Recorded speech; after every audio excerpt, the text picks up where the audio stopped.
ముందా సోదాపరా. నీకు దమ్ముంటే నన్ను బయటకు పంపించు, లేదా మనిద్దరం ఒకే అకాడమీలో ఉన్నాం కాబట్టి నేను నీతో సమానమని ఒప్పుకో అన్నాడు సాగర్. అసలు నా ముందు నుంచునే అర్హత కూడా నీకు లేదు. నువ్వు నాతో సమానమని ఎలా ఒప్పుకుంటాను అన్నాడు రాజీవ్. కాని ఆ మాట పూర్తి కాకుండానే రాజీవ్ ముఖంపై గట్టిగా కొట్టాడు మురారి. ఆ తర్వాత వెంటనే అతని చేయి పట్టుకుని మెలి తిప్పుతూ, ఇందాకట్నుంచి చూస్తున్నాను, నువ్వు చాలా ఎక్కువగా మాట్లాడుతున్నావు అని అన్నాడు.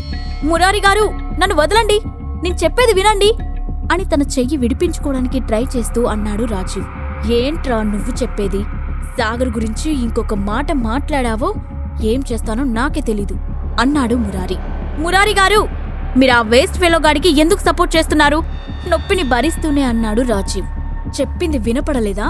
నా బ్రదర్ని ఇంకోసారి వేస్ట్ ఫెలో అన్నావంటే అంటూ రాజీవ్ని ముందుకి తోసేశాడు మురారి. దాంతో అతను బ్యాలెన్స్ తప్పి కింద పడిపోయాడు. అదంతా చూసి అప్పటికే చుట్టుపక్కల చేరిన స్టూడెంట్స్ భయంతో ఒక్కడుగు వెనక్కి వేశారు. క్రింద ఇచ్చిన లింక్ ని క్లిక్ చేసి పాకెట్ ఎఫ్ఎం యాప్ ని ఇన్స్టాల్ చేసుకోండి. Stay tuned to Pocket FM.